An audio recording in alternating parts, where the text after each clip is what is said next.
Hey everybody, it's about 4:30 in the afternoon and I thought I'd jump on and just do a quick video and get it posted. I've had a lot of people ask me questions about the two videos that I posted yesterday. Yeah, I was not feeling the best. Yeah, I looked horrible. Yes, I've been going through a lot of flare issues with my neuromuscular disorder, but I'm okay. I deal with it and I come out the other end somehow every time. So don't worry about me. I'll be okay. Everybody's like, your hair is changing. Yeah, the mohawk is coming back. The mohawk will be here in a few days, y'all. I can't take all this hair. My hands cannot hold the hair dryer and all that stuff, so the hair is going away. Just embrace it. I don't care if it looks good or not. I don't care if I look good or not when I'm on YouTube. I tried to put on makeup when I feel better because I know y'all have to stare at me, but honestly, I could care less what I look like as long as people are absorbing and learning things, so it's kind of a moot point to me. So I'm very pale and swollen today still, but I'm starting to unswell, so I look better today. We're gonna go with it anyway. Everybody's messaged me about the videos that I did yesterday, and I did the videos yesterday because I think it's important with someone with my education and background, when I see a crisis situation or I see something that could escalate into a very adverse scenario for somebody, I think it's important to speak out. I think it's important to have a platform to discuss these things. A lot of people were like, I can't believe you said you would not excuse his behavior. I'm not going to excuse his behavior. The boy's too bright and talented for me to excuse his behavior, and I don't know why I would want to excuse his behavior, and I don't see any reason why I would need to excuse his behavior because I would expect appropriate behavior from anybody.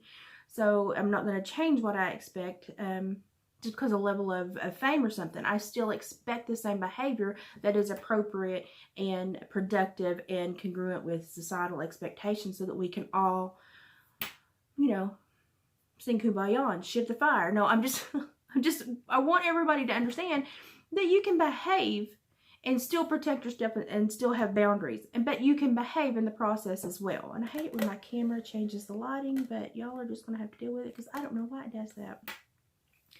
So one of the most asked questions I have had is, why should we not excuse that behavior?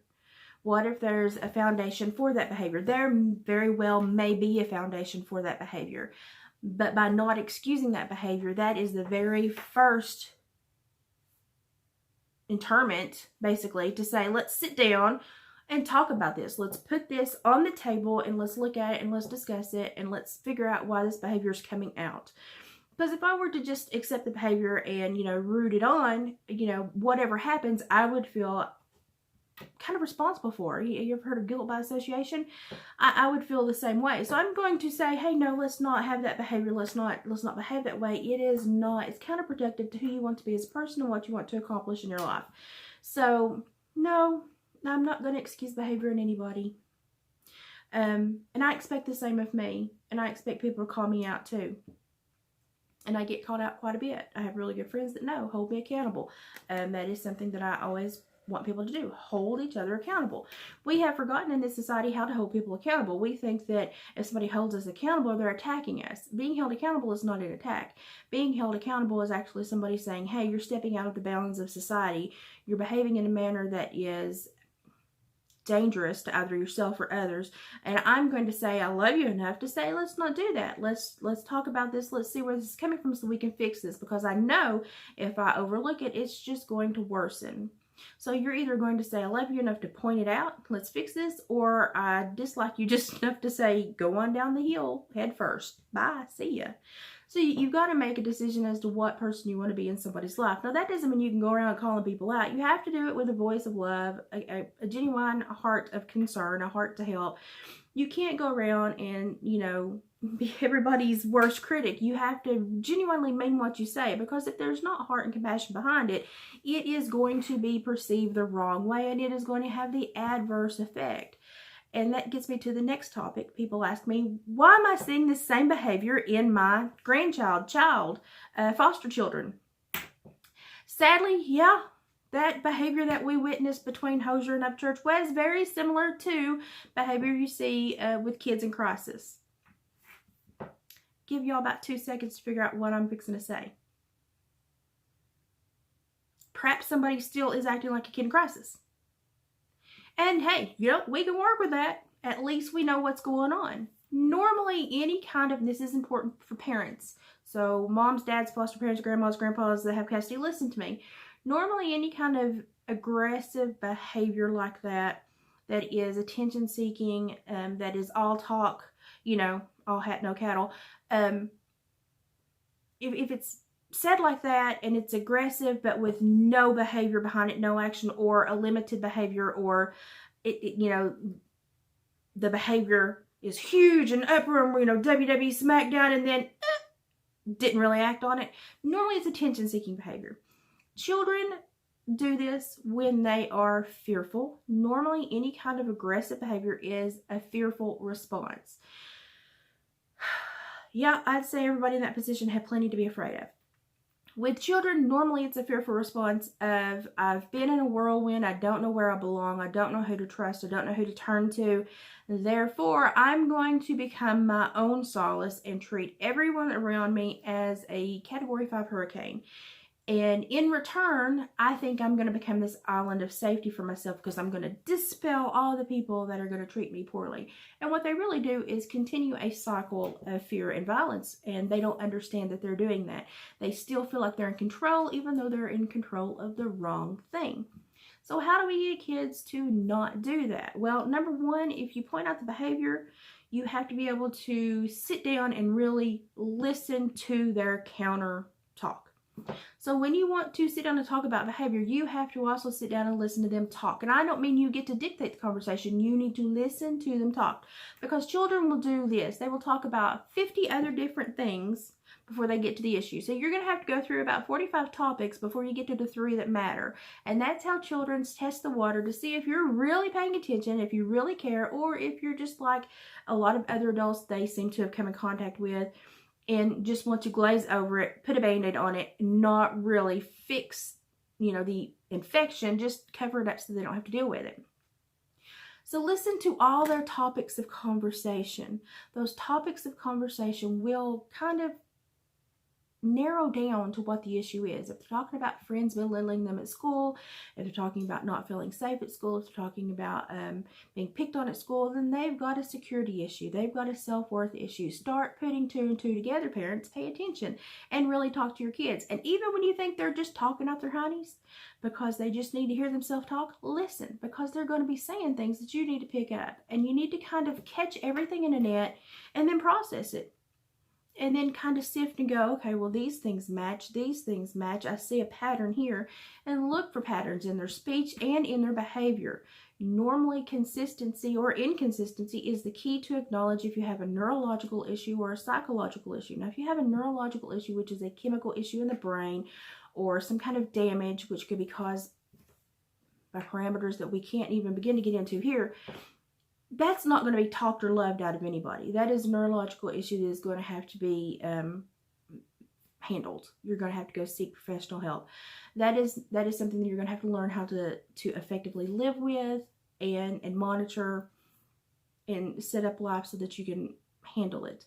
Now, if you have a psychological issue, then hey, we're on better ground because we can start to talk and love through that one. And when I say talk and love, I'm not saying swallow everything they do and blow smoke up their onions. I'm saying show them that you are going to be there, you're going to be consistent, even if they're inconsistent, and that you are going to not change the foundation of love that you give them, even though if they today you have to change the amount of allowances or the amount of, sometimes we have to take back a little bit of respect and the allowance and the compassion, and we have to dial it in because they're going to take those and manipulate those. And you have to learn how to match this child's behavior, because you don't want to give too much and have them absorb it and think that they can just suck you dry and take everything. It needs to be a relationship. So you need to start building a trust-based relationship with your child. That means consistency. So if you have a child that's being inconsistent at school, behaviors all over the place, and they're consistently inconsistent, which means the only thing that you can count on is that they're going to be a terror and cause issues no matter what place they're in, environment they're in, people they're with, what they're doing. It doesn't change. It's always, it seems like it's always going downhill at 90 miles or nothing. That's when you want to start looking at your child and how they work in social situations. Are they unsocialized? Are they dysfunctional? Or is there a neurological issue? Do they have empathy, sympathy, remorse? Do they show guilt or remorse when they harm somebody or when they hurt somebody's feelings? Look for these things. If not, you might want to seek professional help. That's a huge indicator that it's a neurological based issue. Now, if it's psychological, then they'll have empathy and sympathy. They may not show it all the time. They may be inconsistent showing it, but you will see remorse or guilt in emotional context to behavior. If we have a psychological issue, then we start working on the parameters, the boundaries, the foundation. Home needs to be set up. Hierarchy needs to be understood and displayed. Draw a triangle, draw a pyramid, and make sure that they understand that you are on top. In my house, it was Jesus, Mom and Daddy, and everybody else. And we understood that, and we didn't try to establish different hierarchy. When I did counseling and I had the teens that were suffering with addiction that like to manipulate, when they would come into my counseling sessions, I would be very open and forthcoming, but I would say, hey, at the end of the day, welcome to Kong Island. My name is Kong. Now, we'll sit here and we'll all get to know each other, but at the end of the day, this is my island and I control it. So I need you to accept that. And once you accept that, miraculous things are going to happen here because we're going to have a trust foundation that we can work on. Now, the biggest thing for kids that are fearful all the time or are aggressive all the time, security. They need to make sure that you've got their back, that you're doing behaviors every day that make them feel safe, that you're looking out for them. Start making a list of what they would be more comfortable with you doing in the home. Do they want to see you lock the doors every night? Do they want to be tucked in every night? Do they want to make you check the windows every night? These small things that you may think are inconsequential are big to children. They can also create a feeling of well-being, and so that the kids will, start to open up and not be in that fearful mindset so much. If they're younger children, 8 to 12, have them sit down and have them draw their fear monster. Now, you can do this in a kind of a silly manner or a dead serious manner. It's however the child takes it, but have them draw their fear monster. And have them give the fear monster a name.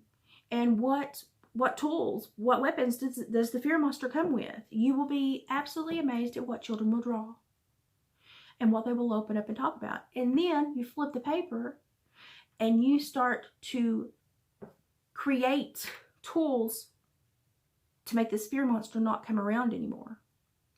And obviously you want them to be appropriate tools. You don't want them to draw weapons or anything like that. But I had one little girl that was terribly scared of movies that she had witnessed her parents watch that were horror movies. And it put her in a very fearful mindset. And then after actually witnessing some trauma at home, boom, her imagination went bonkers. We drew her fear monster. And one of the things that we actually drew as a tool to attack that fear monster was a broken VCR and monster spray. And you would be amazed at how much better that made her feel. This is all built in their minds. We have to start slowly chipping away at it.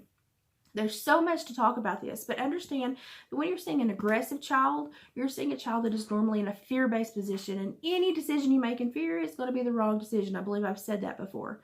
But they are also establishing a cycle of violence, and they can get sucked into this as they get older. We need to make sure that we break that cycle, and the only way we can do that as parents or loved ones or guardians is to create a consistent home where everything runs the same, expectations are concrete, there is no change in the foundation of love that we give them. While there may be changes day to day in appropriate behaviors and how we respond to behaviors, the love is always there, which means if you've had a craptastic day and they've acted out, you still say good night, I love you. Those little small things are huge, consistent, and well-being boosters for these children, because at their core, something has happened to make them absolutely challenge their ability to handle anything negative because their self-worth is so knocked. So think of it as a kid that has had a horrible rash all over their body. You need to handle them with care, because if you were to go up and just, smack them, lay your hand on them, it would hurt, right? They need to be handled with care. You need to think about softer behaviors, softer responses, get on their level and be consistent. There needs to be no concern, no worry about how you're going to respond. Make the house rules and keep it in check. Parents, you are the key to dealing You're the first wave to deal with your children's issues. And consistency and 100% devotion is the only way that things are going to change. I've already talked for 15 minutes. I am going to shut up now, but we may talk more about this from day to day. But yeah, fear. It gets us sucked into violent cycles of behavior, and it starts to make us maintain that violent behavior because we forget what it's like to not be in fear. And then we do behaviors that just forward faces into more fear because it's met normally with aggression and fear. And then it's hard to get out of the loop. And sometimes we need somebody to yank us out of the loop. So today, if you know somebody that's acting out in these manners, love them enough to say, hey, I see that maybe you're not handling some things so well. What can we talk about? What's got you upset today?